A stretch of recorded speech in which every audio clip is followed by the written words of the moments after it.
Hey Mentees, this is Rob64 here with another edition of Near Mint Condition Gaming Edition, where today we're going to be talking to our good buddy, our good gaming friend, Shane Bettenhausen. What's happening, What's up? Shane? What's up, Rob? Good to see you. It's you're deep in quarantine. It's good to know you're doing okay there in Kentucky. I'm hanging out here on the West Coast.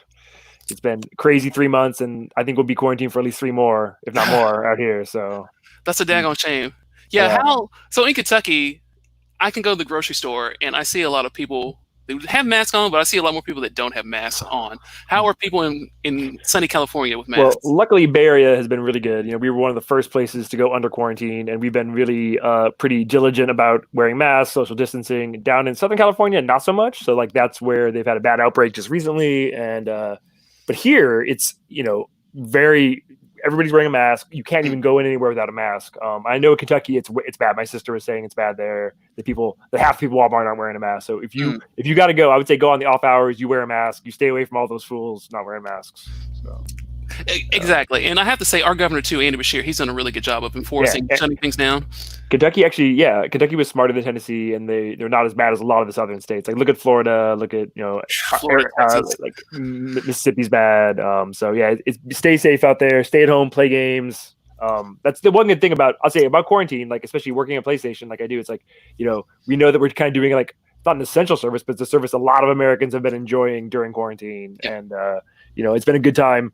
Like I know we'll get to games in a while, but like for me, like if I look back at these first 3 months of quarantine, like Final Fantasy VII will be like part of that, because it just kind of came out at this pivotal time. I know, and now Last of Us 2 is kind of coming out at that time for a lot of people too. So Yeah, so why don't you tell us a little bit about who you are? Because if you've watched the show before, I've been on before. Yeah, you've been on before, but just a little brief summary: who you are, what you do.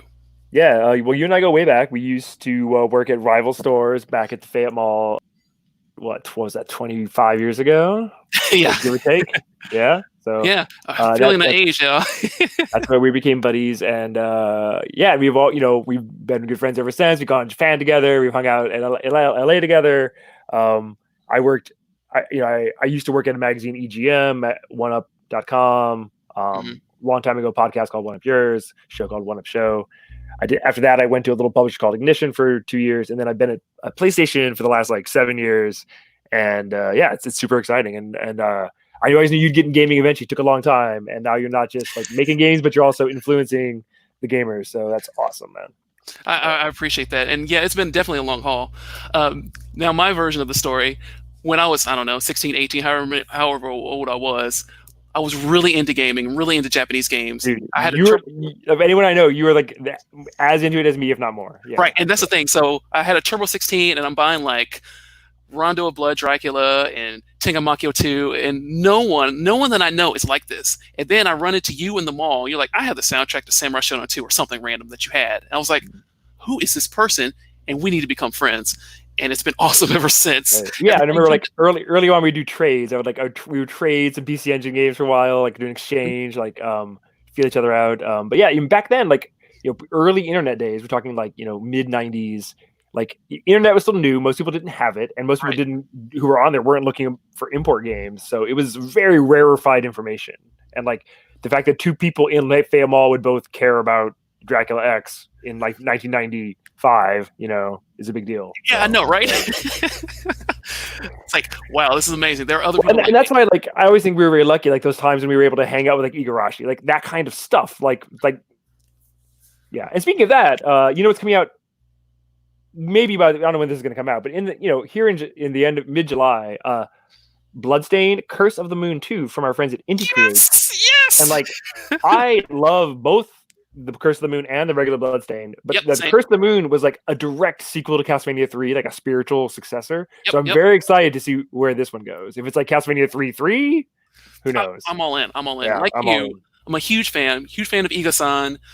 It was cool running into him again. So like as we could tell little old stories about this too. We did karaoke with him, which was amazing. That was crazy. Right? Were you there when it's all a blur. Were you there the time he sang the Tokimeki Memorial song, which he wrote? And we're there. And like at the end, when you're in Japan singing karaoke, you're eating like honey toast and drinking beers, and you're in a big room.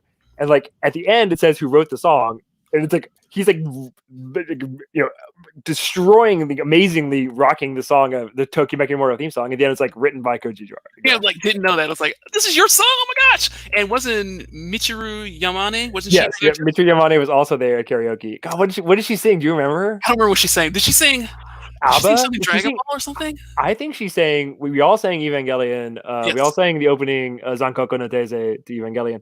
But I think maybe she was Christian there. Kit, was he there? I think he was, right? I think Christian was there. He was probably there. I have a faint memory. I'll show him right here. I'll show pictures right here. I have a faint memory of maybe Christian and Michiru Yamane singing like an ABBA song. I'll have to ask him. I think that's possible. But yeah, like those are the kind of memories you're like, oh man, like this last last 20 years have been crazy for us and for gaming. So yeah, and it's really good that we're still able to do this, able to do the thing that we did for fun. We're able to do professionally. Well, we can't go to Japan, so we'll have to remember it. Remember when we were allowed to go to Japan. Oh my god! Yeah. So this is almost to the day. Last year is when we started going to Japan. So my wife made delicious shoyu ramen tonight, and we were showing pictures. We have one of those. Is Fran ever? She's never on the show, right? You never have Fran on here. She's having a cooking segment where she like shows like her knife skills and like makes the dish.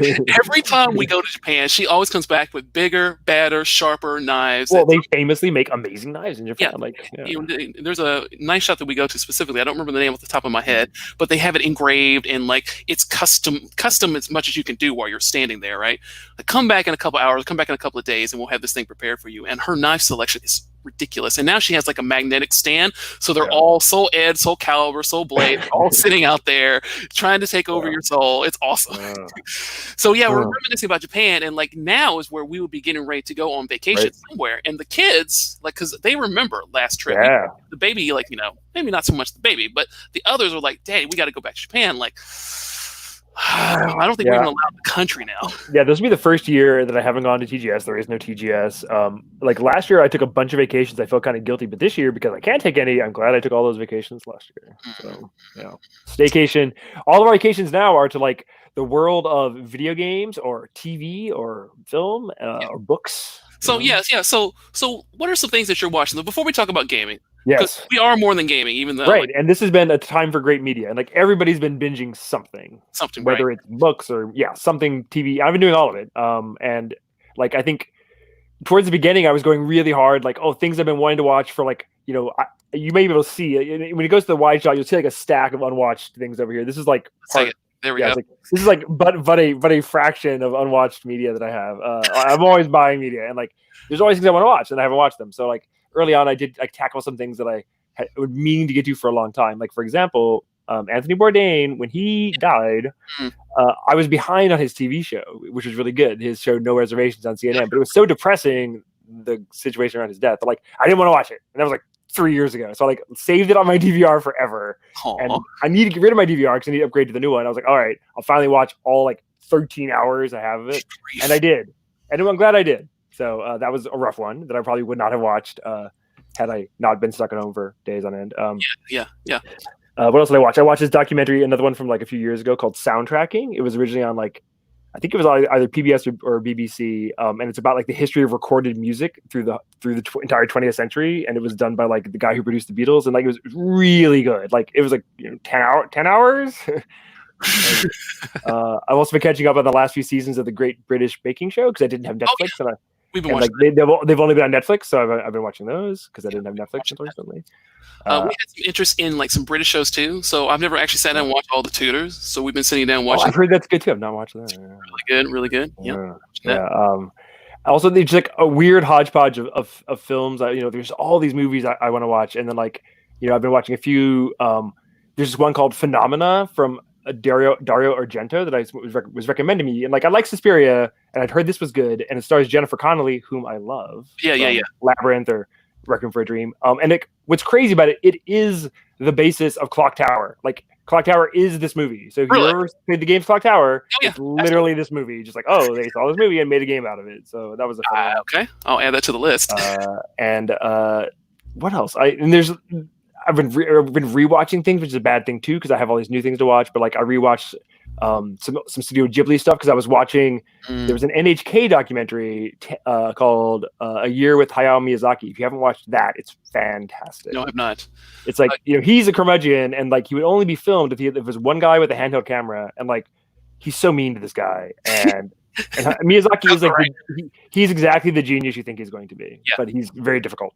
Okay, so I recommend that as well. A lot of Ghibli stuff has been in loop at the house because, like, the wife and I have to work, and sometimes we have to work simultaneously. We're in meetings and stuff. We're potty training, so if the baby's like, "I go pee pee," we're like, and there's all the deep cuts you haven't seen that are really good. Like, have you seen The Cat Returns? Have you seen from like Up on Poppy Hill? Like, there's all these like ones you might not have seen that are very good. Right. So for the little kids, we stuff with things like Totoro, Ponyo, Cat Returns, things like that. Yeah. But then we've gone for the older ones. There's like Princess Mononoke, and now that's a little dark. That's a little dark. It is a little dark. I was like, I mean, for your youngest is young. Yeah. So we've been trying to but we're going through all the Ghibli stuff. The only thing I don't think we're specifically going to have them watch is like we watch Laputa and things like that. I don't think we're going to have them watch Grave of the Fireflies. I think that's going to be a little much. I don't know if I can watch that again. I think one and done with that one. Yeah. But it's been good. Save that for when they're older. Yeah. Hey kids, you want to cry for a month and understand why nuclear things are bad? We've been watching the history. I'm also going to watch Hamilton. It just came out. I have not watched it yet. Yeah. Like in Kentucky, not the original Broadway cast. I don't think the original Broadway cast. The touring cast. Cast came to Louisville, and I wanted to see I wanted to see it live, but since I can't go anywhere, even though I think they're in season this season, I think I could technically go this season. I want to watch it. We're going to watch it. I've listened to the soundtrack plenty of times, so I know it, but I like to see it. So that'll be really cool. So I also been, I guess I'm going to kind of segue into gaming because we've been watching a lot of things too, like the history. Netflix has a history thing and history of, and like Grave of the Fireflies reminded me they did a nuclear history thing, and they did like food, and they've done all kinds of stuff. And also we've been watching a lot of street food documentaries and stuff. Lots of the cable news, so The Daily Show and all those guys. Love all that type of stuff. So it's been good to trying to watch things as well. And been doing some gaming hobbies. So playing games, of course, and we're going to get to the games we've been playing in a bit. But I've kind of been on this little kick for old hardware. I'm fascinated. Dude, you have really cool stuff. You're buying arcade boards that I've always, arcade systems that I've always been curious about, and seeing them in person has been really amazing. Yeah. So I've gone a little bit. I'm not going to show it right now because it's kind of within arm reach. Is this a new acquisition or the one I saw back at?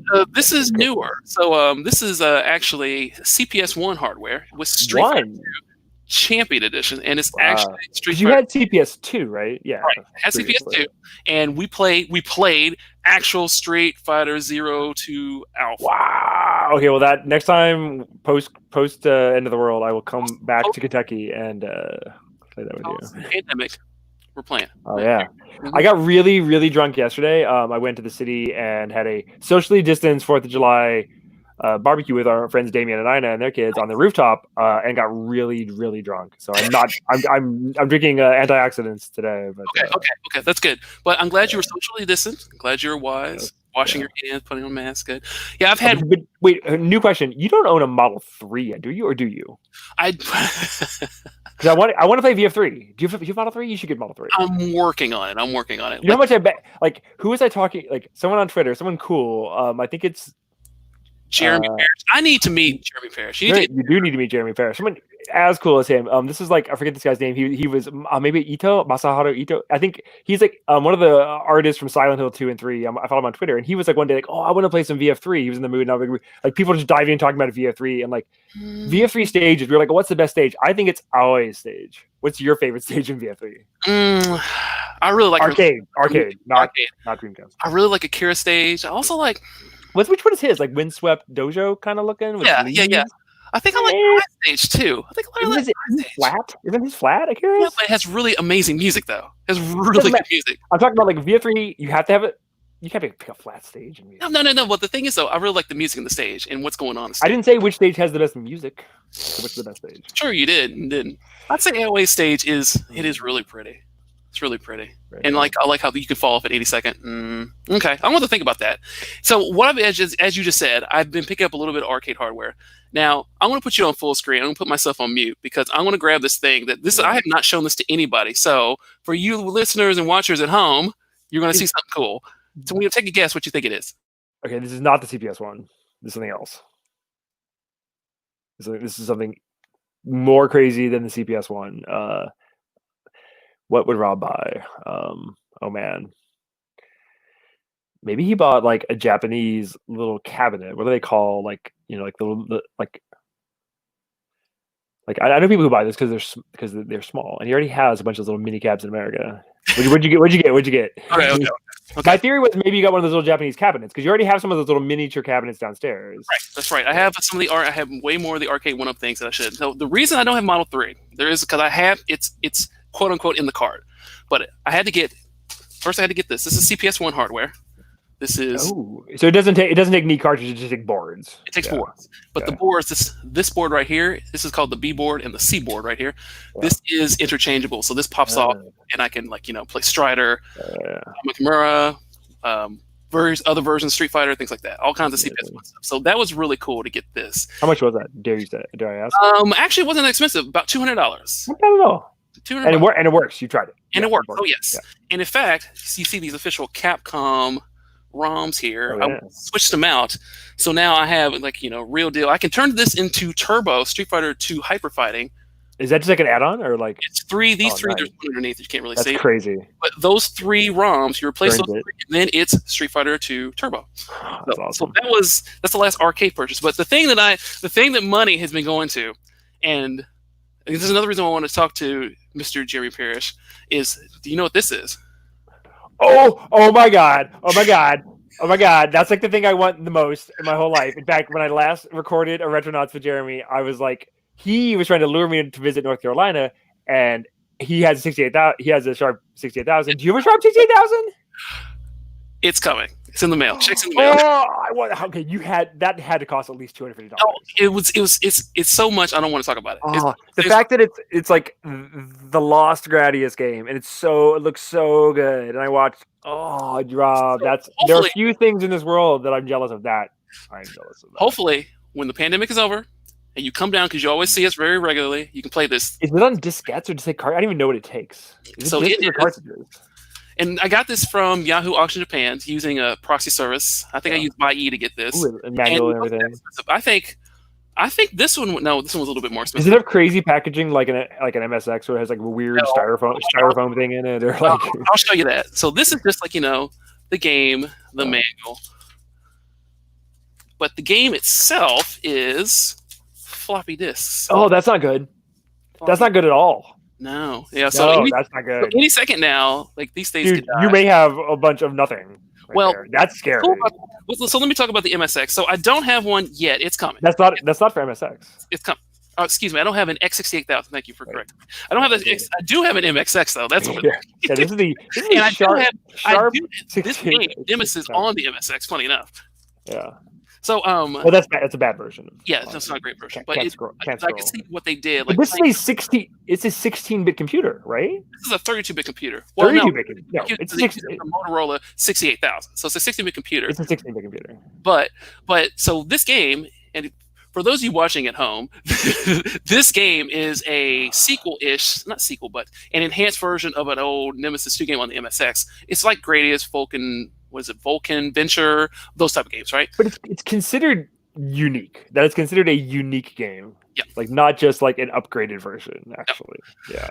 And so the thing is, what you can do with I keep saying that with the X68000 is rather than play games off a floppy disk, which you're right, this is a dying technology. Any day now, it's going to rot and going to be gone. There's mold. It's going to take over it.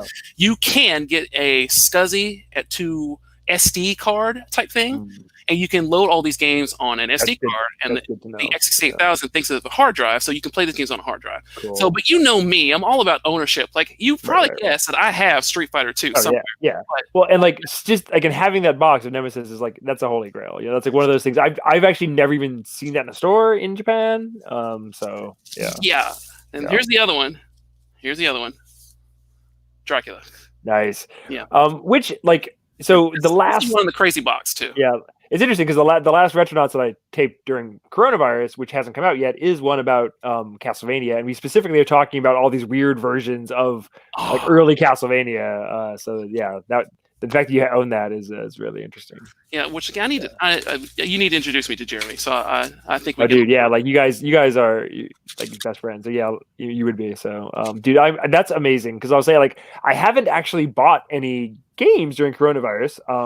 My vice is vinyl. I buy lots of vinyl records because usually I get most of my games for free. Once in a while, I'll buy a Switch game or buy an import or something. But you know, on a vinyl buying kick as well. I bought a lot of like, old school hip hop, jazz, all kinds of stuff. And a lot of video game soundtracks came out, like Mondo. I've given a lot of money to Mondo and their video game soundtracks. And speaking of like, I guess we already mentioned Final Fantasy 1. I'm going to mention here again, like the soundtrack to Final Fantasy 7 Remake is the greatest soundtrack of any video game maybe ever. Like full stop. Period. Like it's fantastic. It is so good. So good. It's so good. Because I will say, like the first time I heard hip hop to Chocobo, like I actually threw off my headphones. Like, what? I didn't hear what I just heard. Dude, I was like, the first time I heard hip hop to Chocobo and it like the beat kicked in, I like stood up and started dancing in my apartment. Like, and like, so did you buy the soundtrack? Like mine is on the soundtrack. I saw, so I know it's on vinyl, but I know it's not on vinyl. Yeah, it wasn't very good, so I was waiting for it to be on CD. There is no vinyl. There's no vinyl for the remake soundtrack. Okay. Yeah. Okay. There is because I see it all the time. Like Wario 64 posts all the time. They are. There's a vinyl of the original Final Fantasy 7 soundtrack coming out. That's a picture disc that they showed at TGS last year. I think he showed that. That's what I'm saying. It's like yeah.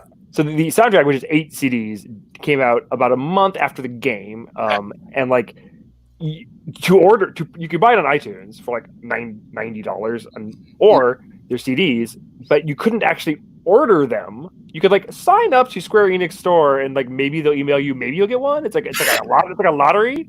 Never got an email. Wow. Luckily, my boy Adam at SNK, you've met Adam, right? Little Adam. Yeah, I've met Adam. He's awesome. Adam's awesome. He lives in Tokyo. He lives in Tokyo now, and I was like, Adam, if you happen to see a Final Fantasy 7 soundtrack, I will pay you the shipping. Please. And my boy got me the Final Fantasy 7 soundtrack. Got you hooked up. Okay. So as we talk about this, because one of the games I did play, I guess that's what we can talk about right now. What games we've been playing? That's good. Final Fantasy 7 Remake came out right at the beginning of this, and somehow I stayed away from like the last trailer that Square Enix put out. Same here. Also, before we go any further, I still didn't finish it. I was I got to Shinra Building, I got to the point of no return, and I haven't been able to like pull the trigger. And I know that like the ending is controversial. Haven't had it spoiled for me. I mean, obviously I know what happened back in the day. Yeah. So one thing I'm very particular about is spoilers. So I'm not going to spoil what happens. I'm not going to spoil it unless we had an episode called "This is the episode where we spoil Final Fantasy." And I'll say I've been saving the hour-long 8-4, our friends at 8-4 Podcast, they have like an hour-long spoiler discussion. I've been saving it for when I do finish. Oh, okay. Yeah. So in the future, after I finish it, we can have that discussion. Okay. Yeah, we can totally have a discussion because I think Omar's gotten through it. Okay. Maddie on our show, she's going. We'll be like the late to the party FF7 discussion in September. It'll be great. Let's definitely do that. So as I play through this game, again, this is during pandemic. I didn't watch any trailers other than like the first one or two. And I saw that Square Enix released that one trailer that was basically, which I watched after beating the game, like it's all there. Like it just spoils everything. So if you all have somehow not watched the last trailer that Square Enix put out, watch that trailer, you're like, there's no way they're showing this in the game. And I'll say, that's kind of for every game and every movie. Like when we were young, like play the old man card. When we were young, it wouldn't give away everything. You wouldn't see the whole movie in the trailer. You watch the trailer for The Shining. It's literally just the elevator open up and the blood comes out. That's all you see. Yeah, it's like I don't know. You don't need to show the ending of the movie. It drives me crazy. Like, what are you doing? Even our dear friend Hideo Kojima, like some of his Metal Gear trailers, like they're like, what are you showing? Why did you show Ray coming up? And I'll say, because I didn't know much going into Remake, the fact that they weave the Sephiroth stuff through so early and so well and make him so scary to Cloud and like just like the things, like the way he's presented in the game, which was none of that was back in the original, is great. You know? Yeah.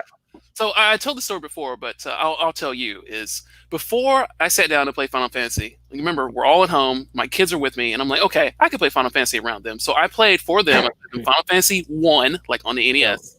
Okay, also pause. I love that you give your children have had history lesson since inception. It's like they're not going to go straight to playing, you know, like Animal Crossing for a Switch. No, you're going to teach them like, here's Pong, here's like Mario, Super Mario Brothers, here's they totally asked.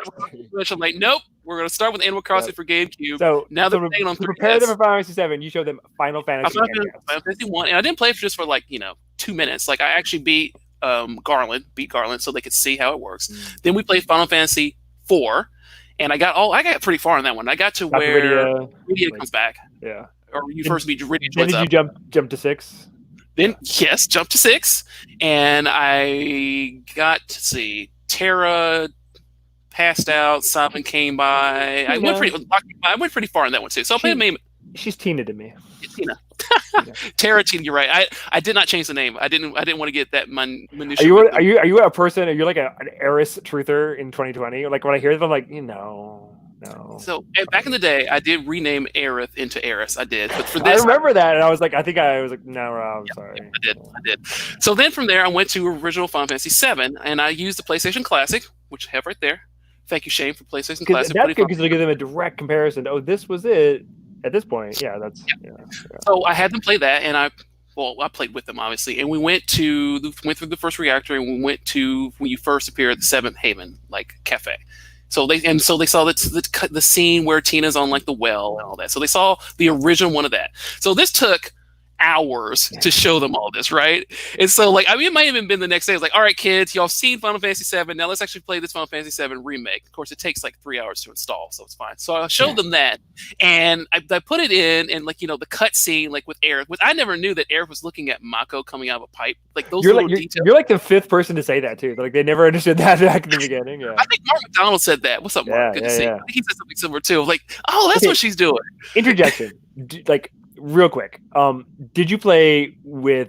I'm sure you played with English voices because your kids are watching, right? Yes, I did. I'll have to say I was playing with Japanese voices, and the localization is very loose and takes a lot of liberties. And I'm curious, if you just played it in English, did you think Aerith came off as a different character than she used to be? Kind of not exactly how did you feel about Aerith in this game? So Aerith on the original one, this is a good conversation. Aerith on the original one, I thought was very kind of reserved, kind of humbly, right? This one, she seems a little bit more outgoing, a little bit more playful, a little bit more, a little more assertive, and assertive, yeah. But also more casual, too casual. I felt. Well, I thought that was because I don't play it in English. I thought, okay, they've just slightly updated the character. Hearing because my Japanese not great. I only ever took 2 years, but I got I watched a lot of anime. Sure. Anyway, I know enough to be when Aerith comes home to her mom and it's just Tadaimasu Okedasai. That isn't hey baby, what's up, mama, or whatever they said. It was no, they're being way too casual with Aerith, and that isn't for me, I thought that was one of my only issues with the game. Was well, they're obviously making her a little more assertive, but she shouldn't be quite so casual because she needs she and Tifa are very different people, and I felt in this one she's a little closer to Tifa.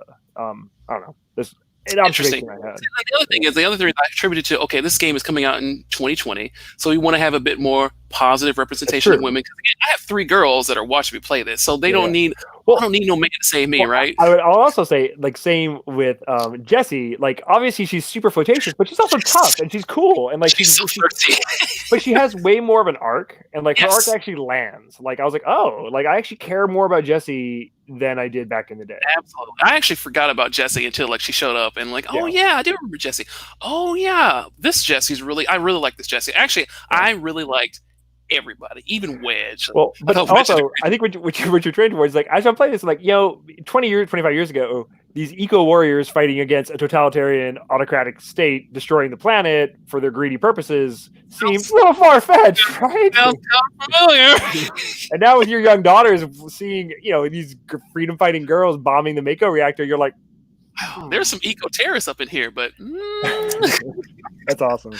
So yeah, it was really cool to have them play the original and then see this new thing, and them say this was made it all worth it. They said, "Wow, Dave, this one looks a lot better than the other one." See, you taught them perspective and to appreciate it. That's awesome, man. That you're doing it right. Yeah. So I know you haven't beaten the game, but does this live up to the 20 years of expectation? It actually does, and for me, I used to write for EGM. I don't know in my heart of hearts I didn't finish it yet. So I'd finish before I gave my score, but it would at least be a 9, if not like a 9.5 out of 10 for me, because like it it does the thing very few remakes do, in that like it hits almost all the important, resonant audio visual narrative notes, but completely upends the gameplay in a fundamentally shocking way that ultimately is better than the original game. And I think that like that's a controversial statement for some, but like the combat never gets boring.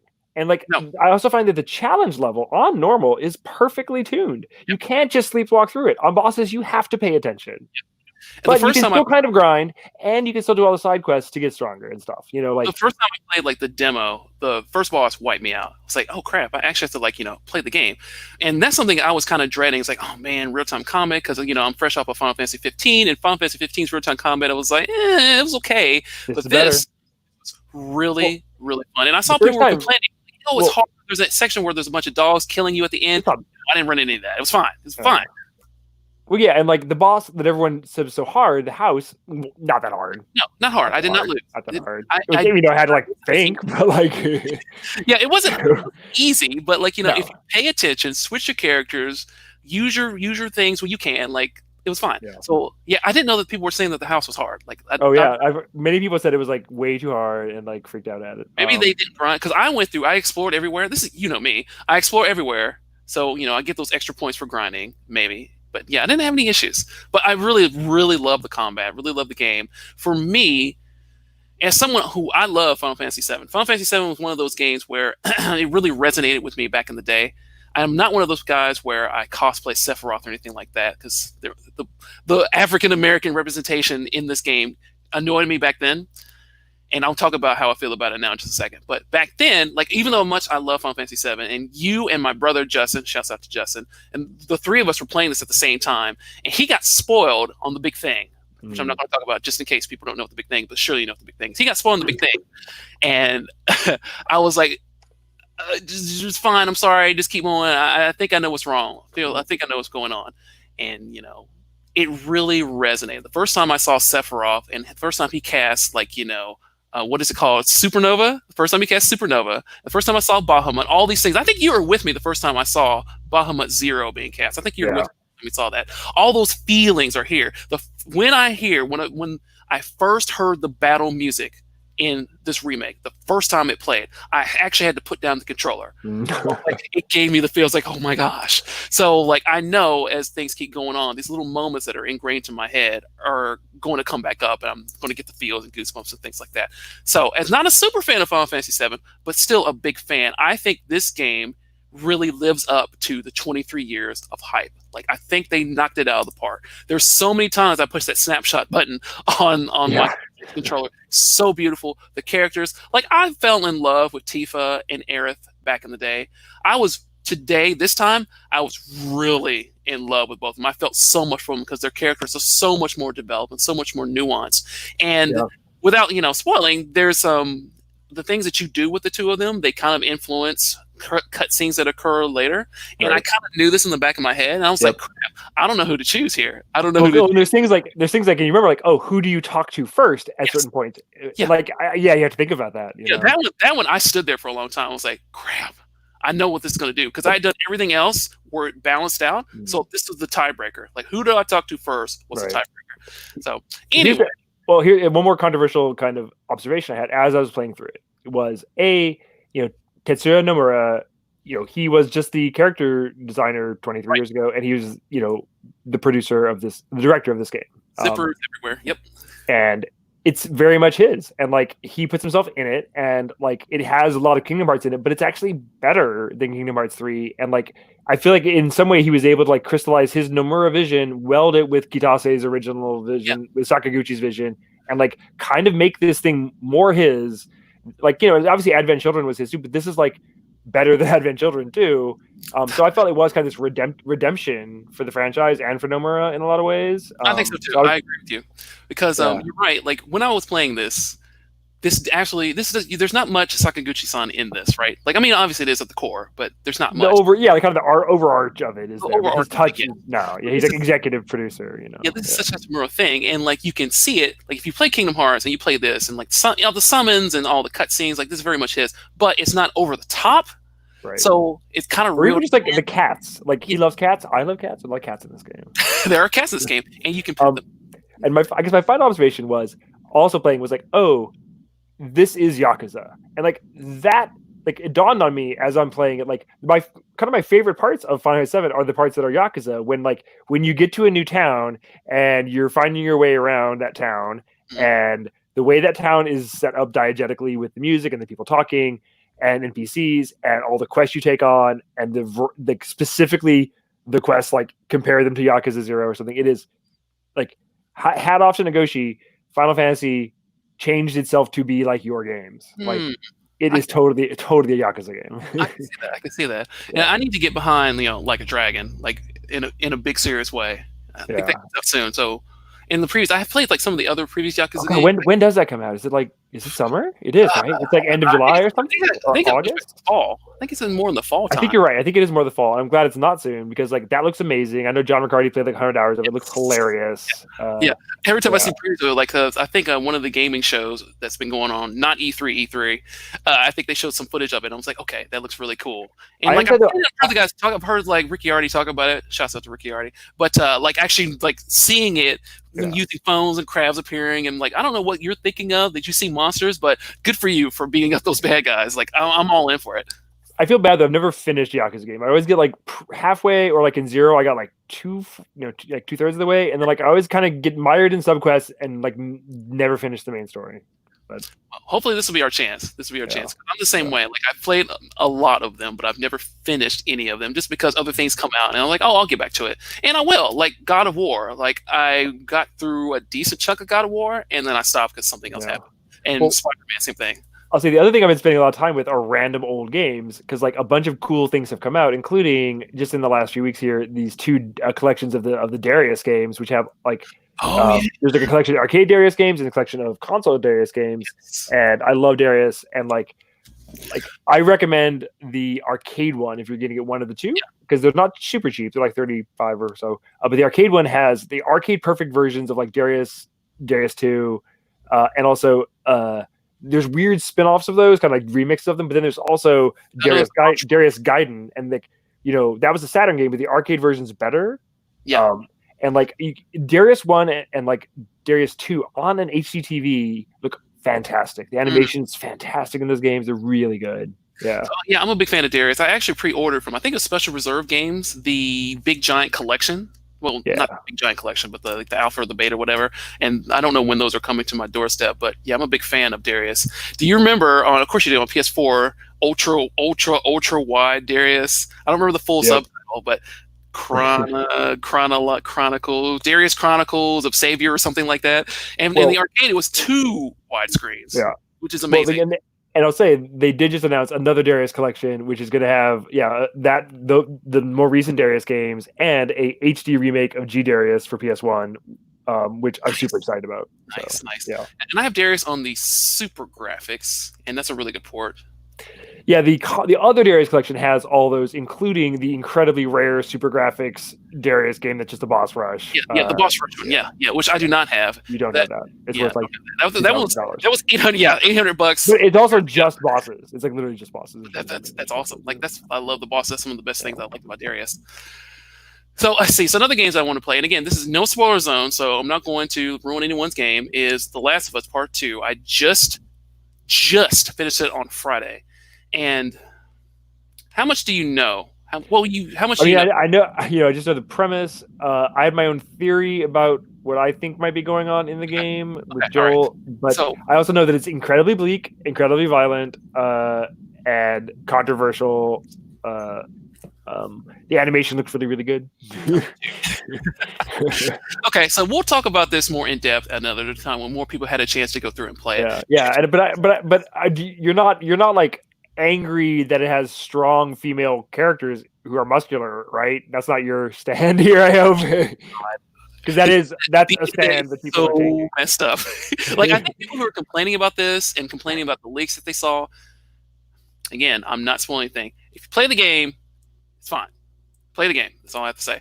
But I will say this without spoiling anything. Did you play the first Last of Us? I did. I never finished it because it's really bleak and it got a little hard for me, and I was gonna switch to easy. I never did. Okay. So if you play through the first one, which you should, and I think you can turn down the difficulty to where it's more story. Yeah. That's what I need to go back and do. Yeah, you should probably go do that first, because anyone, if you really want to get into Last of Us 2, you need to be attached to everyone in Last of Us 1. Should you play there's like a in between game too, right? Yeah, Left Behind or something. Yeah. I have not actually. I own that, but I have not played it. Okay. But I know where it goes. I've seen some of the story beats. I played it, but I didn't go through it. I started it and was like, "Oh, this is neat," and then something else happens. So if you want to play 2, you should definitely play 1 and all the way through. It's about 10 hours long or so, right? Yeah, it's not very long. It's like 10 hours. It's nothing. But once you do get attached to these characters, and then you start The Last of Us Part 2, things occur that will make you super duper angry. So I'll say I like works of fiction that are not afraid to take the characters that you loved and just throw them asunder. I like the beginning of Alien 3. I'm more of an Aliens kind of guy, but I feel where you're coming from. So, I remember reading, I didn't read, I tried to stay away from it because I didn't want the story to be spoiled or anything like that. But, I was reading, commentary where people were talking about, oh, it's so violent, and sometimes when the characters die, other people be like, Jehoshaphat, she's dead, what are we going to do? Things like that to really... Oh, just random, random the idea everybody has a name, right? Yeah, but deaths have consequence. Right? That's hard to pull off in a game. Yeah, it is. So that turned me off. And then also I saw that it's not like Metal Gear Solid 2 or 3, where you can go, or 5 for that matter, where you can go through with 0 kills. It's I pride myself on all those Metal Gear games where I don't kill anybody. Never killed anyone in a Metal Gear game. I always trank them or choke them out or whatever. I don't kill them. So that's not an option with this. When you get to people, there is not a choke out button. There is a kill button, right? So I was kind of into this, I don't know how I feel about this, but I really love Joel and Ellie. I wanted to go ahead and play it. So I play the game, things occur, and everything that I just told you about, I don't want to kill anyone. All I went out the door, I wanted to murder everyone, everybody, and everything. I did not care. The only thing I didn't kill, I'm proud of it. They must have done some really terrible things. They did terrible things in the game. I didn't kill any dogs, but I killed everyone and everything. So then, on the second half of the game, things change. And again, I'm not going to get into what happens. But I was doing things that I did not want to do. But all the hate and disgust that I had built up, because there's scenes where you have to push buttons, and some of them I was like, kill, and the other ones I was like, no, I can't do that. All that switched. I'm really shocked how well Haley and Neil Druckmann went in and constructed a story that made me hate someone so bad, but then flip it and be like, okay, I don't hate like I used to. This is not how this isn't it. The story, that's very intriguing. Yeah, masterpiece. It's masterful. The presentation, and then we'll talk about the technical stuff. Presentation's amazing, cutscene's amazing. There's a scene your favorite, and there's no clipping. How do you do that? Wait, but are you saying the story is your favorite aspect, not the graphics, not any of that? Really, the story? It's hard to say, because the stealth game mechanics. This other thing, my brother and I talk about this. Is the game fun? The stealth, it feels fun to sneak up on someone and clear out a whole room. Even though, again, when the first half of the game where I want to kill everybody, and in the second half maybe not so much, but still, it feels good when you sneak up on a dude, chop him up, and go through and clear everybody out. That feels good. Or when you're fighting zombies, the boss fights in this. Every boss that you do is a great experience. Great experience with bosses. And again, great voice acting, presentation, story. The game is fantastic. And now people are going on about trans characters and strong, beefy women. This girl, look at this. This girl is much bigger than I am. but it's not a factor. It just goes to build up the characters and perpetuate the story. It's not like they're women power, trans power, it's not any of that. It's just representation of characters, and they're going through the things. So it's more diversity. The only diverse issue that I had with that game is there is strong African American woman representation, Asian representation, LGBTQ representation, but I don't think I recall seeing any black dudes that are like quote unquote good guys. I don't remember any black dudes. I remember black bosses, but I don't remember black dudes. So that kind of annoys me. Which also, to circle back to Final Fantasy VII, Barrett, I had problems playing with this game because I could push a button and make him say, "Shit, get some of this up in that ass." Like, I don't think that's kids, right? And I'm pretty sure my kids learn to say "damn it" from this game. I'll say that's the other thing you're missing out on. His Japanese voice actor is awesome. He's really good. Like maybe like he's, they're all really good, obviously, but like the Japanese Barrett's fantastic. So like if I play through, when I play through Final Fantasy Remake again, I will play in the Japanese language and English because I can read it. And like when I was playing the classic version of Final Fantasy VII and Barrett cursed, I could just glance over that word. But this like language is really bad. I'm not someone who necessarily doesn't want to curse. Like every time a curse word was uttered in The Last of Us, it was perfect. It made sense. It was good. Like the way they say mother effer is great. It's perfect. But with Barrett, I'm like, that's not how Barrett is. Like there's a Kotaku like whole series that talks about how Barrett is more like fatherly rather than like black. Well, yeah, and I'll say the Japanese when he comes off as like gentle and fatherly and like he doesn't come off as a stereotype nearly as much. Right.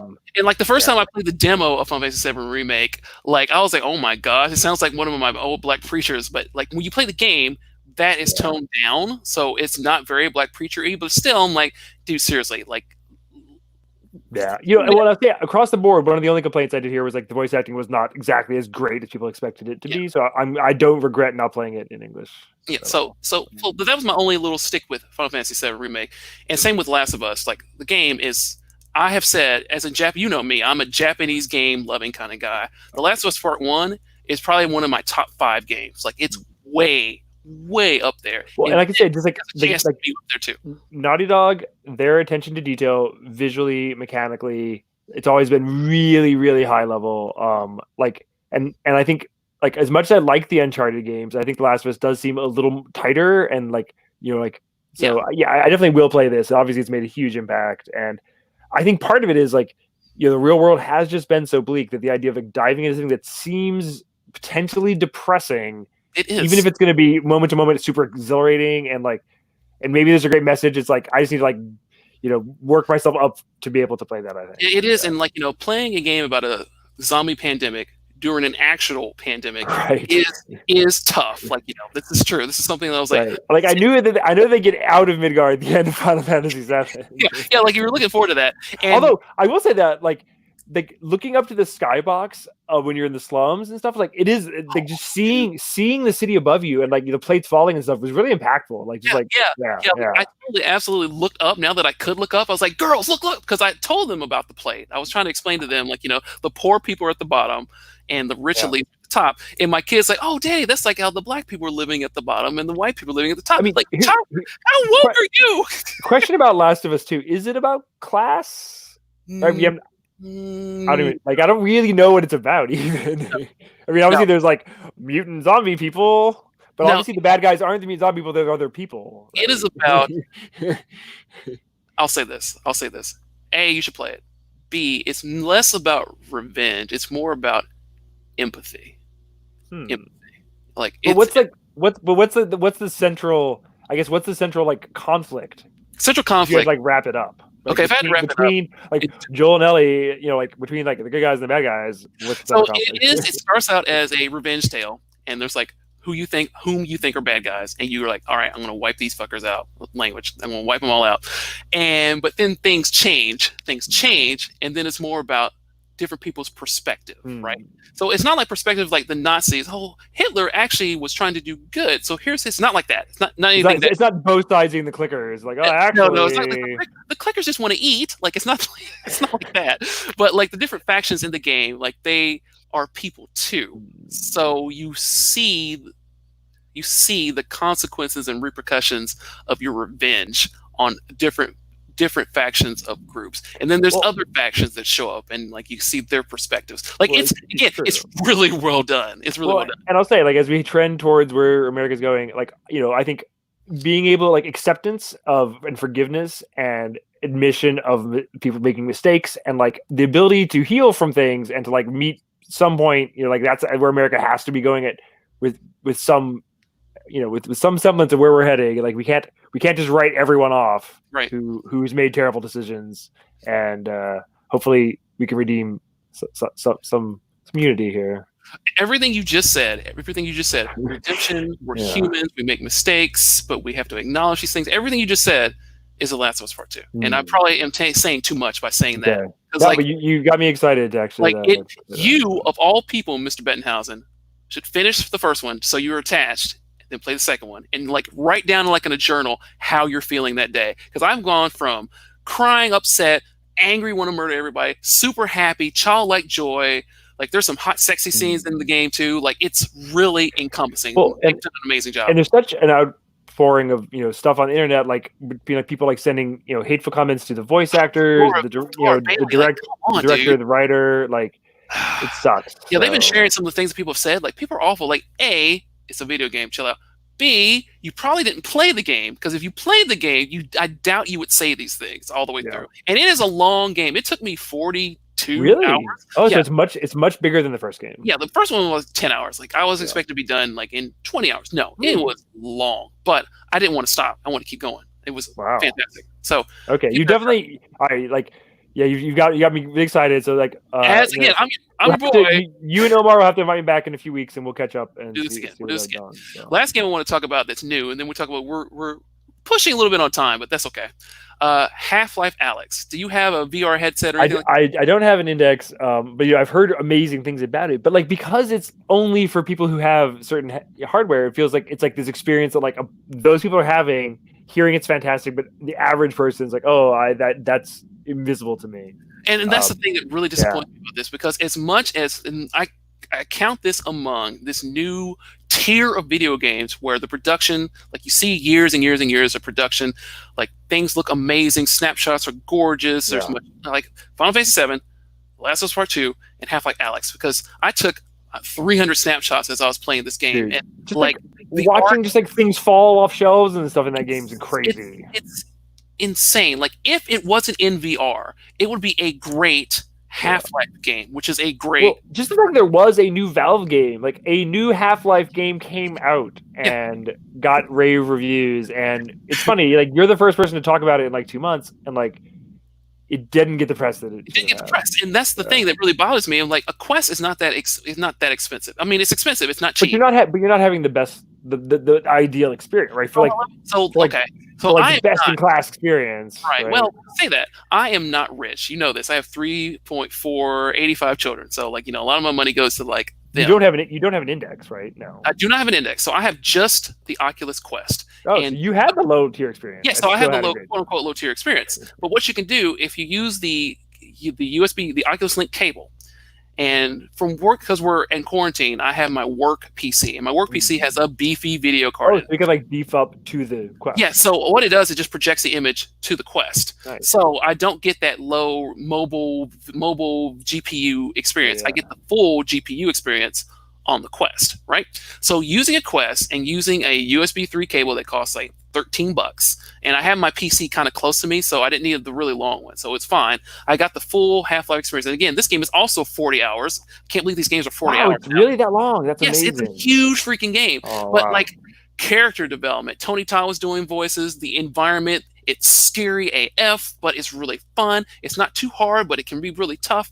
And the story is the things that it does is like, what are they doing? Is this what they're doing? Is this it was fantastic. I think it could be a game that has a long tail. I mean, maybe that's their plan. There was like, we're not going to do that much to talk about it now, because they're like, it's like Avatar. It's like, in 2 years, people will finally be like, hey, this thing's amazing. Yeah, who knows? Absolutely amazing. So like, I've trickled people into it. There's a guy at work who recently got a Quest. I'm like, dude, now that you have a Quest. Well, it's funny. I kind of forgot you could play it on Quest. So like that actually makes me like more want to play it. Yeah. So, but like I said, you're still constrained. You still need a beefy PC. So like an NVIDIA 1080 or 21 of the 20 series. As long as you have a beefy PC. Not super beefy. I think a 1080 will cover, and you can get one of those for a few $100. But it's funny, even during quarantine, like my bar to do VR is always pretty high. It's like just PSVR, and I love it. I like the games for it. But like just like the 5 minutes of setup and having to like move my table and stuff, it's like I might just play Castlevania instead, and that's where the Quest is really cool, because the Quest, now granted, I just talked about I have to plug in a cable, but the Quest is really cool because ignoring like the fact that you can plug into a PC and to play real game, as Mark McDonald and John Ricciardi would say, game ass games. Right. Alex is a game ass game. Barring that, just playing like the games that are on the Quest itself, like there's a Darth Vader game, there's Tetris, that's fantastic. There's boxing games. It's a really good system. Like I had a lot of fun just playing the games on it itself. Right. Before plugging into a PC to play real, quote unquote, real VR games. So if you have an opportunity, if you see one they're $3.99. Like if you see one, or maybe you got some coupons. I was able to get back when we had the office, we had an index, so I could have played it there. But like now that I know it's 40 hours long, that makes. I think that's something like, oh, when I get a new PC one day. Yes, this is something like maybe it's not something that you need to like play today. Yeah, but it's good to be reminded that it exists and that it's a real game. And the thing is, once you play this, though, you should actually play everything in VR now. And I know you're a PS4, you're a PlayStation guy, so you played a lot of PSVR, and I have too. But once you play Half-Life Alyx, you're spoiled, and you can't play anything else. You're like, oh, because I'll say there's been. Outside of our Resident Evil 7, there's been really nothing of that scope of like a giant single-player adventure game that's made only for VR that pushes the boundaries. So I think, yeah, and maybe the press just wasn't ready to cover it or something. It's weird. It's almost weird how it didn't get covered at all. Well, hopefully, like you said, maybe this is one of those long tail like Mario Odyssey. Oh, you haven't played Mario Odyssey? You'll get to it. Yeah. So definitely give that a shot. I want to talk about a couple of retro games. And then we're going to get close to wrapping up. What retro games have you been playing? I have been playing. When I was in Japan last year, the Dragon Quest Your Story movie came out. Like literally the day. Which is about 5? Is that about 5? Based on 5. Yeah. And I was like, and also while I was in Japan, I played Dragon Quest VR. Just talking about VR, right. Me being like the hero and fighting like, Zeramis and like slimes, and it was the most amazing thing that blew my mind. I really want to watch this movie, but I've never played Dragon Quest V because it didn't come out until like on the DS later in the cycle. Well, there's the PS2. Did it get a remake in Japan? In Japan, there's a remake for PS2. Yeah, that didn't come here. Apparently fantastic. Right. So, like, all right, I'm going to fix this. I have one of those analog NTs. I also have my Super Nintendo, and I have a FrameMeister, so I can play Super Nintendo games on my big TV. And there is a fan translation, and I have a flash card. So, like, a little bit of controversy, but I actually have legit Japanese Dragon Quest V, so I'm legit, right? So I played this game, and the girls watched me play it too. Dragon Quest V, even though it's 20 years old, was amazing. I see now why Japan loved that one. John talks about it, but like whenever you look at it, it looks a little basic. Especially compared to 6 visually, it just kind of looks like a nice remake of the NES games. It does. But Visually speaking, there's only I can only think of like 2 or 3 times where I looked at this, and my kid same way. Even though like I just played Final Fantasy VII Remake after just played that, and then I started playing this game, and there's one scene where it's like just some parallax scrolling and you can see a castle in the distance, but the trees are repeating and the bushes are repeating, whatever. My kid goes, "Wow, Daddy, that's really beautiful." And it was a really cool scene because you're seeing where you're going. And then there's a boss that does some cool mode 7 scaling, but for the most part it looks very basic. But the thing is, the story on that game, like I cried, I laughed, like the kids were jumping for joy. Like this, I didn't realize that Dragon Quest. You have a party, right? Has like a 4-person party. Yes, you have a party. You start with just you and your dad, and then it changes, it fluxes, and you go through different time points. Where you're a kid. Is Torneko in that game? Did they introduce Torneko in that game? Is he a character in that, or is he in 4? He's in 4. Torneko, the shopkeeper. I think he's in 4. I think that he's in 4. He's not, because who you're talking about is in the game, but like this is different. Yeah, you're thinking of 4 where you were like Aaliyah or Arena. The princess. Yeah, that's 4. Quick question: in the battles in 5, are the enemies animated? Do they animate? No, and I thought that was really going to annoy me because I want to see animation. Like they just blink. Like, see, I think that's the thing. Like, you and I. Well, I was very much a Sega Genesis kind of guy. Like, it's like Phantasy Star 2, 1989. Yep. Mm-hmm. Every enemy has like 3 to 5 frames of animation. Yeah, something. Exactly. That's just their idle animation, and then they have like another 3 to 7 frames of attack animation. Some of them too. So you can have your slime that doesn't even animate, like doesn't even shake when it attacks me. The screen just like flashes white. I mean, I'm sure it's a great game. No, so that's the thing. So you should know Dragon Quest 11, which is, I want to say something controversial too. Dragon Quest 11 is the best RPG in the past 20 years, beating out Final Fantasy VII Remake. It just is. Especially if you go through The N. I think it's better. I love Final Fantasy VII Remake. Thought it was a fantastic game, but Dragon Quest 11 is a better game. It is on a scale like 20 times the scope. Yeah. It's true. Yeah. They also, like, it's not. It's kind of unfair to say that because I'm only playing a third of Final Fantasy VII. But anyway, there's a mode on the Switch and on the 3DS where you can play it in like 2D sprite animated mode, Yep. and it's the same thing. Like the characters don't move, or the enemy sprites don't animate. And when I was playing this, I was like, oh man, that's going to really annoy me.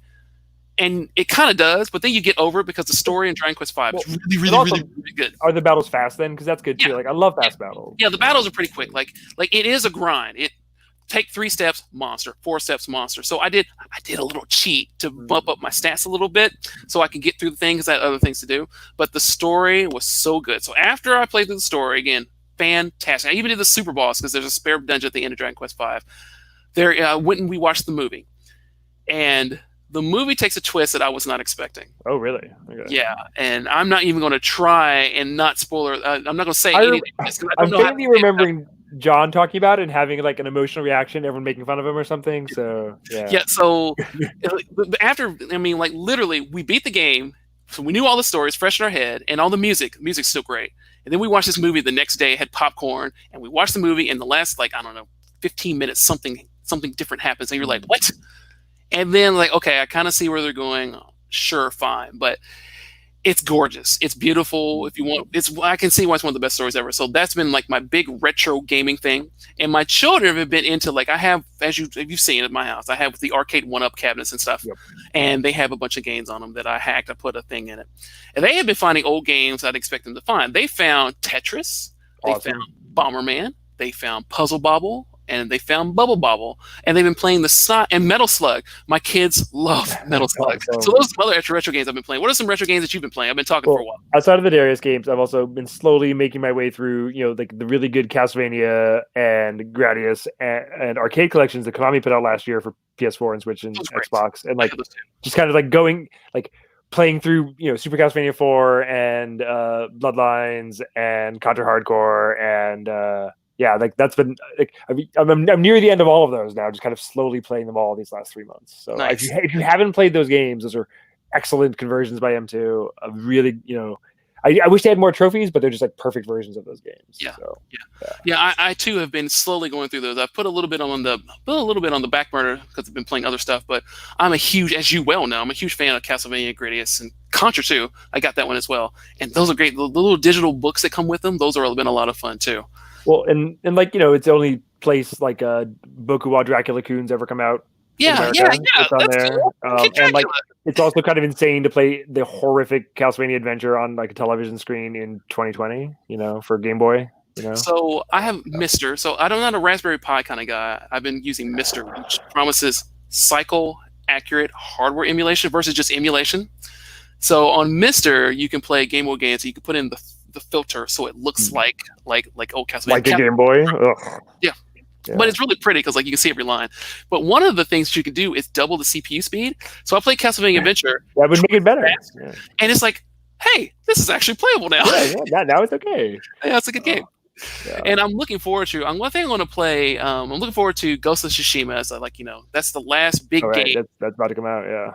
That's the last big game that needs to be in the collection. I've played all the other Sekiro, Final Fantasies, Death Stranding, Last of Us. So I'm Doom. So I'm waiting for Ghost of Tsushima. I think that's going to be really good. Have you had a chance to look at that or anything about Ghost of Tsushima? I think it looks awesome. I used to play the Sly Cooper games. I played some of Infamous Second Son, and this is definitely this is definitely the Sucker Punch game that I'm most interested in. And like it looks visually beautiful. It's interesting that like it came out kind of close to Neo 2, which I also meant me to play. I had that on my shelf and I haven't played it, but I think I might just jump to this one first. But guilty. I have not played Neo 2. I played because I like the first Neo, but I haven't played the second one. And I keep seeing it pop on sale, so I might grab it at some point. And for old retro games, I think the next, because I so enjoyed playing a Super Nintendo game in front of the kids. I think I want to jump into Earthbound. I think they can handle that'd be good for them. Yeah. Well, and I'll say, what just came out last week on PS4 that I've always wanted to play is Blaster Master Zero, 1 and 2, and I've heard the first one is fantastic. And I love Blaster Master, so I'm super excited to play that game. Well, guys at Limited Run Games, they just did a big run I get it, limited run of Blaster Master 1 and 2, and they had a huge box that came with 1 and 2, and like they had boxes that looked like the old NES boxes. I didn't go for that. I just went for the game.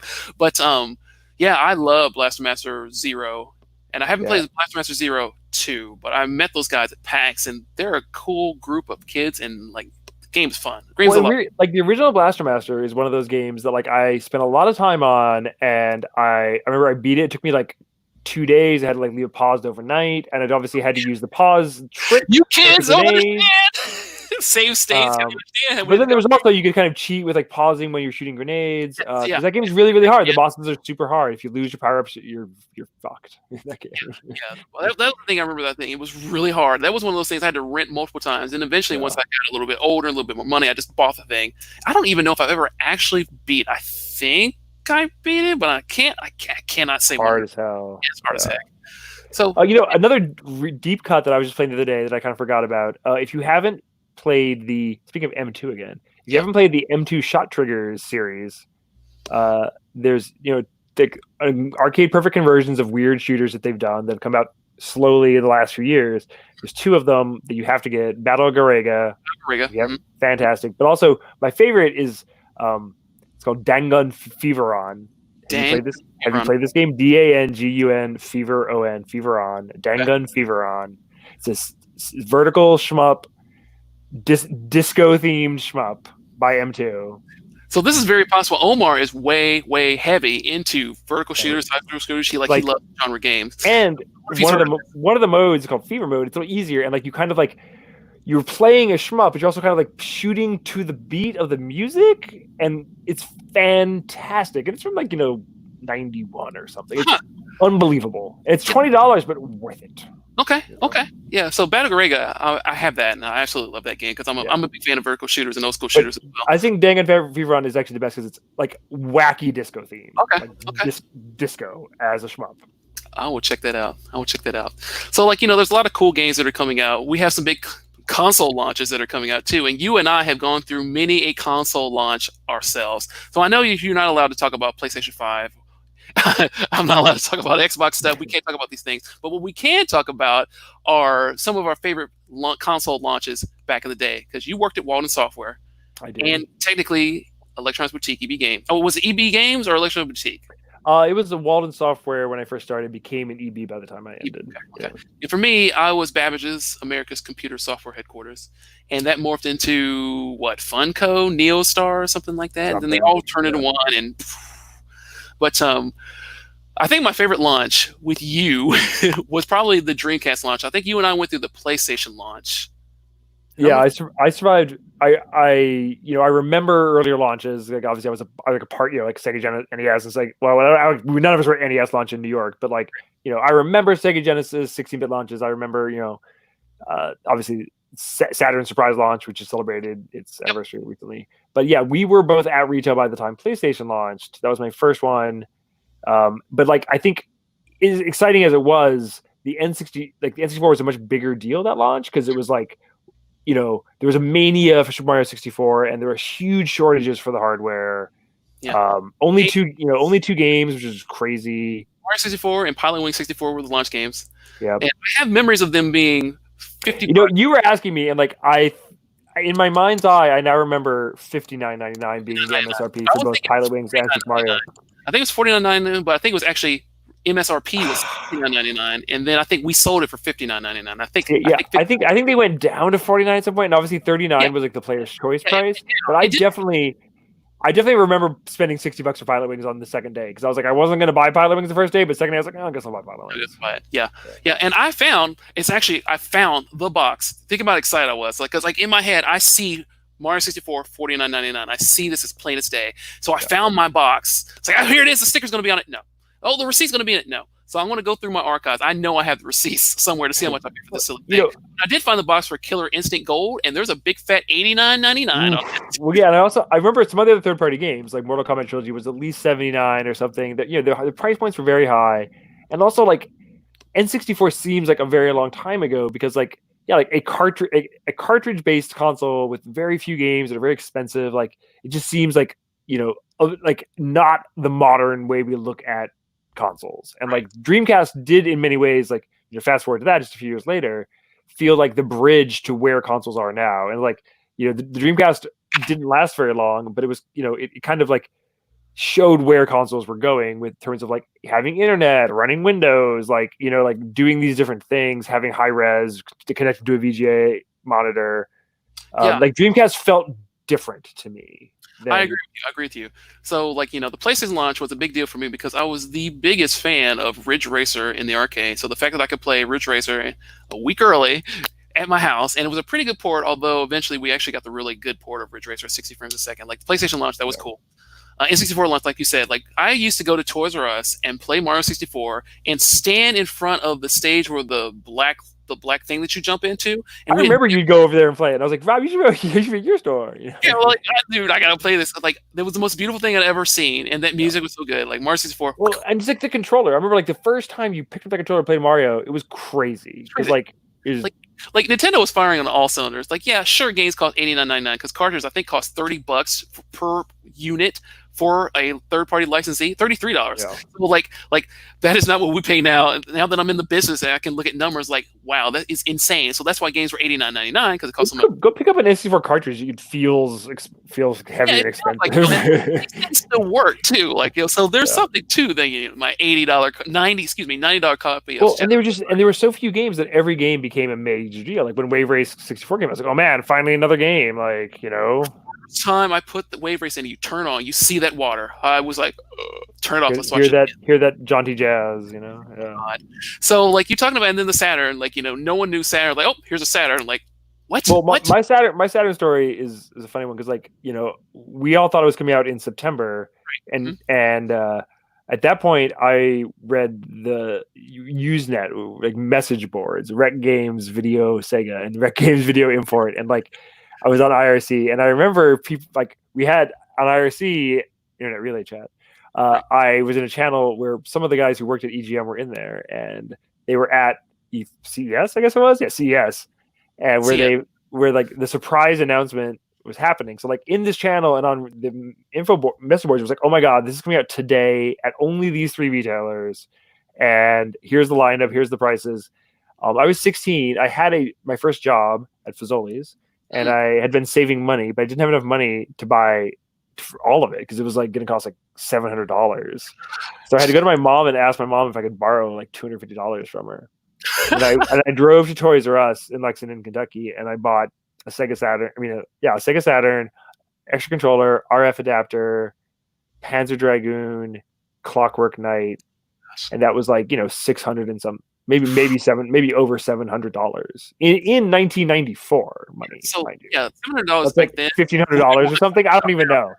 And like I'm 16, and I write a check, and they're like, "Yeah, I don't know about this." And like store manager comes over, they're like calling the bank, and like Yep. Remember we had to call the bank. We had to use to call the bank for big checks. call the bank. But it went through. It went through, and I came home so excited. Like the idea that I had all this, right? And it was like, I got home at like 2 p.m. or something, put it in, and like I had heard that a Virtua Fighter was bad. Like it's like I knew and I knew that our version of Virtua Fighter was gonna be better than the Japanese one, which was even worse. But like knowing that, I was like, all right, I'm gonna play Panzer Dragoon first because I'd heard good things about that.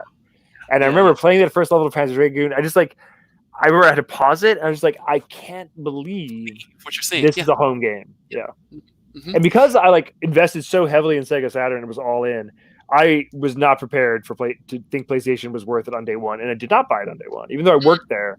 I remember I played Ridge Racer, I played Toshinden, and I was like, oh, these are pretty good, but I'm not going to buy this quite yet. And it really wasn't until Was it Castlevania? I sat down and really played some Jumping Flash, and because Tekken also came out like a few weeks later, right?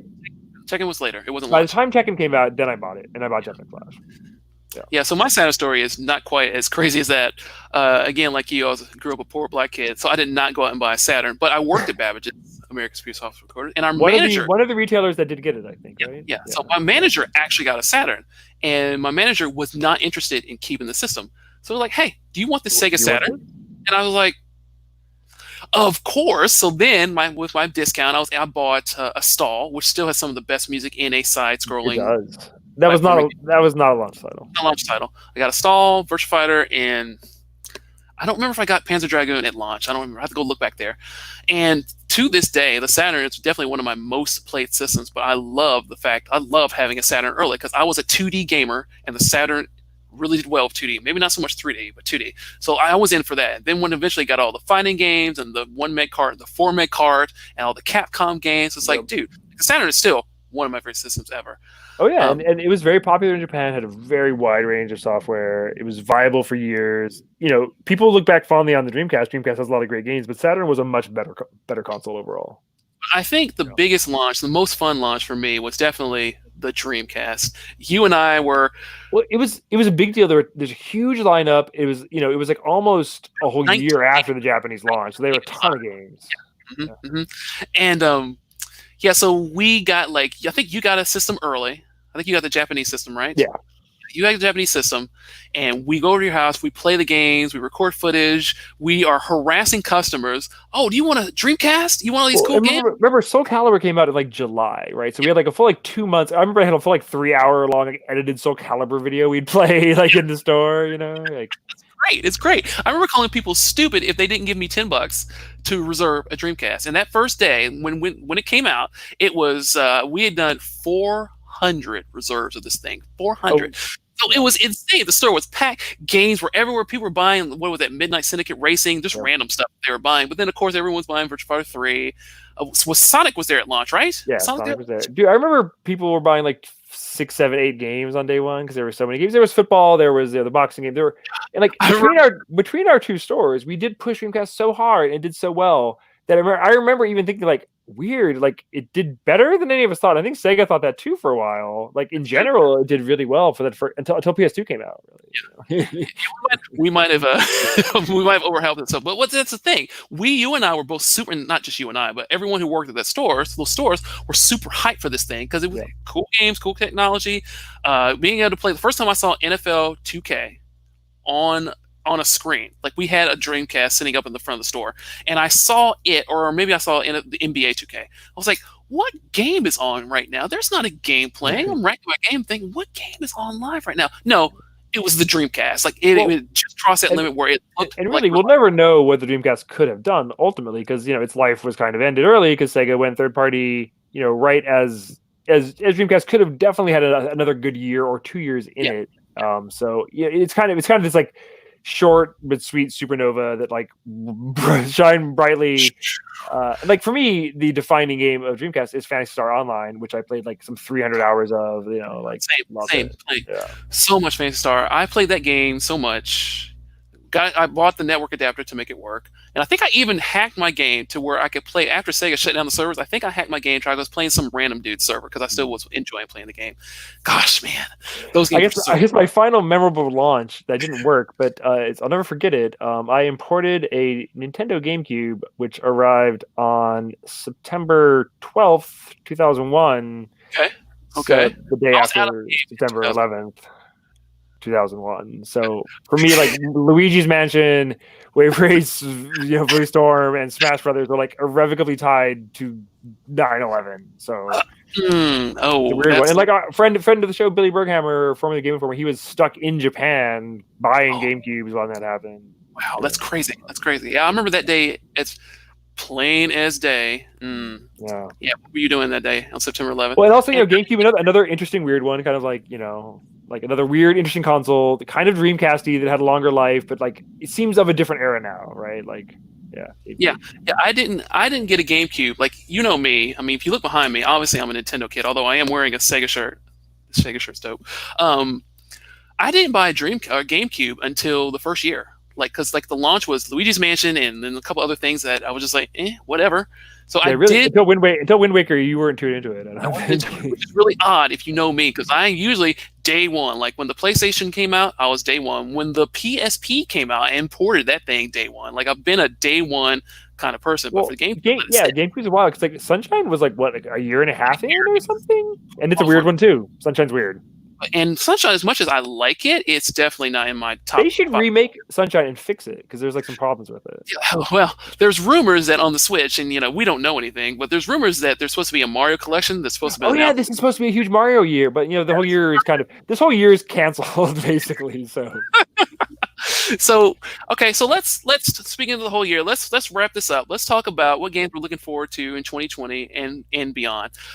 We just talked about this Mario collection. It is the 35th anniversary of Mario. I'm hoping like that comes out. I already talked about Ghost of Tsushima. I'm looking way forward to that. you know what's about to come out? I'm curious for that new Paper Mario. It looks pretty good. Kind of came out of nowhere. Paper Mario is usually fun. Paper Mario. My children see this. I don't see how these children see these things, but they saw like, Daddy, you need to buy that, and you need to buy Pretty Princess Party. Like, how did you find Pretty Princess Party? And yeah, chances are I'm probably gonna be picking that up too. PlayStation 5 stuff. I'm looking forward to. I mean, Demon Souls looks ridiculous. I think Gran Turismo 7. Like all the major tech games are things that I'm way looking forward to see where the technology goes. And I don't know if this generation has promised that we're going to see 4K at 60 frames a second. We haven't seen 1080p at 60 frames a second. Like as much as I love The Last of Us Part 2, and it's a technical masterpiece, it still runs at 30 frames a second at 1080p. So I'm going to hold my not going to hold my breath over 4K 60, but I really can't wait to see how good games can look. That's what I'm looking forward to with new tech. I mean, with the PS5 reveal event, like obviously that original stream was not in 4K, but if you go back and watch the trailers on YouTube, they are in 4K. And like I highly recommend in terms of just like if you want to see the best, pushing the boundaries of graphics, like Horizon 2 and the Ratchet and Clank trailers in 4K are for me visually astonishing. Like the underwater stuff in Horizon 2, like I almost like couldn't handle it. and also the beginning of Ratchet and Clank when they're like going through all those levels. That thing, it's insane. Like talking about hard drive, talking about the SSD, the 825 gigabyte, super fast, faster than anything on PC. PC Master Race, my left booty.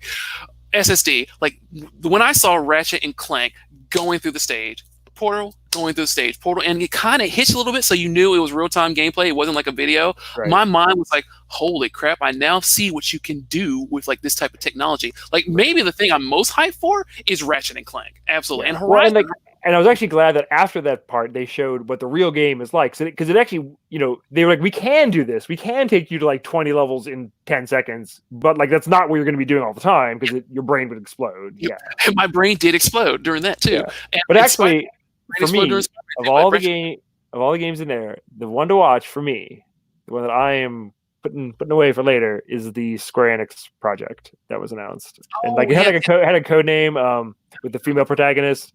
I saw that. I saw that game. I have it written down somewhere because I thought it was very. Like keep it in there as one to watch. Okay. I saw that, and I saw like her character looks really good. There's like a wolf or a dog or something in the background in the environment. It's like, I don't know what this is, but this looks really interesting. But when I first saw Square Enix, I was like, oh, this is going to be another Final Fantasy or something like that. It's all new. It's all new. So it looked really good. Prometheus? I don't know. I'm sure someone in the comments will let us know what this is. Or it had a code name, and I don't remember its project something. But yeah, the real name is not out. So that's what you're looking forward to in 2020. Okay. That's 2020. That's 2021. That's 2021. 2020 confirmed releases. There aren't a lot of confirmed releases for 2020 yet. Yeah, I think like obviously the new stuff, Xbox Series X games. I'm looking forward to. Hellblade. That's going to be interesting because I love the first one. I love Senua's Sacrifice. I thought it was really good. I'm not a Gears guy. I am a car racing guy. So Gran Turismo and Forza, all those type of things. Give me that all day. Not a Halo guy, but I mean, I am excited for the tech and being able, like some of my previous Xbox games, to be up-res and taken advantage of. I think that's going to be neat. But I think the Switch really has a strong chance of really doing some cool things in 2020, like this Mario collection that was supposed to come out. That hasn't been announced. That's not announced. So you're like, I think this thing with these games that haven't been announced that I'm making up really is going to be the number one thing. I think it's going to be the thing. Zelda hasn't been announced. Breath of the Wild. Yeah, well, that has been announced. That's true. That has been when. But like again, with coronavirus, man, like nothing. Just like movie, just like film. Like I wouldn't be like, assume that this Mario or Zelda or anything is coming out. That's true. And like, if Nintendo's going to do direct, and I saw that the president was like, president of Nintendo of Japan was like, yeah, we don't have a direct coming. We don't have the bandwidth to do that because of pandemics and things. But we'll still like do little things like when they drop Paper Mario on us. So yeah, that was like, a surprise, and it was like, oh, it's coming in 6 weeks. So I guess anything's possible. That's a real Paper Mario. That's a full Paper Mario game. Origami. It looks really good. So like that, maybe Breath of the Wild is a thing, Mario's a thing, and a couple of years ago, Samus and their Adventures in Metroid Prime 4. Wait, that was announced. Yeah, they haven't shown that in 2 years. So that, I know the developers have changed. So like, when development changes, everything resets, goes back 2 or 3 years. But maybe but again, I think giving people just a teaser too, like in this climate, when everybody just wants things to be excited for, like I wouldn't mind just getting teased for things that I'm interested in, even if they're not going to come this year. Like yeah, like when something they showed 4 and they played the music, I was like, this is audibly what I said. Yee! So like, do something like that again. But like for Nintendo stuff, like because I can't think of anything Nintendo specifically that's coming out in the fall, Nintendo always has something this year. What else could it be? So it's got to be Mario, it's got to be Zelda, got Metroid. I wouldn't count Zelda out because that was announced and shown. So maybe by end of the year. Maybe by end of the year. And like they're using the same engine and they're not saddled by the Wii U. So like, it's possible that they can build the content. Right. And it's co-developed by Monolith, and they're good. I mean, I know the Datchus remake just came out, which I never played. That Xenosaga game that just came out again, but that's the thing that you could be playing. Yeah. And again, I played Xenoblade Chronicles on the. I'm sorry, Xenoblade. I called it Xenosaga. I think I got Cosmos on the brain. Xenoblade. I played on the Wii. I did not play on 3DS. I prefer Xenosaga. So you're supposed to. It's fine. My brother's the same way. So yeah, Xenosaga 2 has really good combat. That's something else I need to jump into. A lot of the Xeno games, like I start them and then they're so huge and beautiful, and then I stop. So that's something else I need to get into. You know what I also need to finish is Nier Automata. I was having a great time with that, and that's like one that's like I gotta finish that one of these days. I know, right. My brother, my brother gives me grief. He says I don't play games or play enough games. I'm like, dude, like I have to. Like, it's literally my job to play games, right? And he was like, you haven't even played Nier Automata. Yes, I have. And not only have I beaten it, I've beaten it 3 times. I've gotten like 3 endings, but I haven't beaten it. So Justin, my brother goes on and like, dude, because apparently I thought I was done at 3 endings. He's like, no. You could get an ending in the intro. He said, and I think I did that one too. Where I just started the game. It's like I got an ending. Like, hey, cool. But he said that the end of Autonoma is like the most blow your mind thing of all time. So you gotta play it. And so I think that's going to be one of the things I'm going to try and finish up. It's like, all right, I've done this 3 times. I love the game. I have the soundtrack to the game. Yeah, everything's good about it. Yeah, that's good. I just something I got to get to. So, coronavirus calls us to finish all these games. Exactly. So my pound of shame actually come down significantly. I'm going to finish Spider-Man. I'm going to finish Dad of War, which I thought Dad of War was like initially like a 10-hour game. No, that's a freaking game. Yeah, it's a long game. So it's been good. Like coronavirus obviously has been terrible about getting together because like you're not here with me. We're not in Japan. We're not able to do things that we would normally do because I miss my friends so much. I was able to hang out with some people like in a socially distant manner, and it sucked because like I couldn't do hugs. Yeah, it was weird. We were like hugging from afar. Sometimes I do elbow like this, so that sucked. But it's been really cool because we still have found other ways to stay together, and gaming is definitely one of these things that keeps us together. Yep. And also has really pushed out on a negative tip. We're going to do the sandwich. Positive things of Corona. Negative tip. We've seen ignorance being pushed out, and now we know what is ignorant and what is not. We are now fully aware of who is and who is not. And I'll say, like, not just like the vitriol against Last of Us, but also just like all the Me Too stuff happening, plus the Black Lives Matter. It's like all the kind of like reckoning that's coming for white patriarchy, supremacy, and evil assholes on the internet. And they're obviously mad about this because like culture in mass in America is waking up. Corporations are stopping funding Facebook, are changing. So everything that is broken in America is being surfaced up. Like housing is being surfaced. Like people don't have sustainable housing, healthcare, disproportionately African American persons of color with healthcare and things like that. All these things that we know are problems are surfacing. So again, I can't say too many positive things, but I can say like, okay, these things are being surfaced and people are paying attention and they're trying to be aware of it. When all this is going down, I've gotten so many encouraging messages from people saying, hey, what can I do? And the thing that I've told everybody is, what can you do? Anytime you see ignorance or dumbness or things like that, don't be silent. That's all. Because Martin Luther King said, the silence of our friends will be well remembered over the chatter of our enemies. So he said it much better than that. So, and we've been talking about this for years, and it's only got, like I think we both kind of saw this trending this direction these last 4 years, and just seeing like, just it getting worse and worse. And I think we're past the boiling point, and like the younger generation is not putting up with it. Like, we're Gen X, and like millennials are less patient, and like the Zoomers, the Gen Z kids, they're not patient at all. They have no time for these old boomers and their old-fashioned busted old ideas from like, like take down those statues. And you're right, Lexington was ahead of the curve. When I was there last year, they already took down the Confederate statues. And so those people talk about like, and we're not going to talk about politics because near mint condition is not something we want to escape from the world when we watch and play video games. So that's what video games do. But I will say, yes, we've had some things taken down in Lexington, but we've also, like, I don't want the sign that says, hey, on Cheapside, slaves were traded here. I don't want that sign removed because I want my kids you got to acknowledge the history. Don't whitewash it. Right. So that's what I want to see. So like, this is good. This is good that these things have occurred. Like, if there's anything positive that come from all of us being stuck at home, being extra grumpy, then we can see some of these things that are broken about the American system. Well, and that is the thing. Like, had we not all been stuck at home, maybe the protests would not have been quite as massive. And like, just like a lot of people getting together and realizing, hey, this is not okay. And like, if anything, like, I think 2020, it's trending towards going in a very disruptive way, like a revolutionary way for good, and like huge, and maybe like actual systemic change can happen across, not just politics and culture and business and video games and everything, but that like, we wanted to happen for a long time, and like it had to get so bad for it to like for us to see a way through it. The disease has to get a bit worse before it gets good, before you can see the light, right? So like, if anything positive can come from this, our friendships, even though pieces have been stronger, and things actually do seem like okay, we see this is broken, let's try and do some things to actually fix it.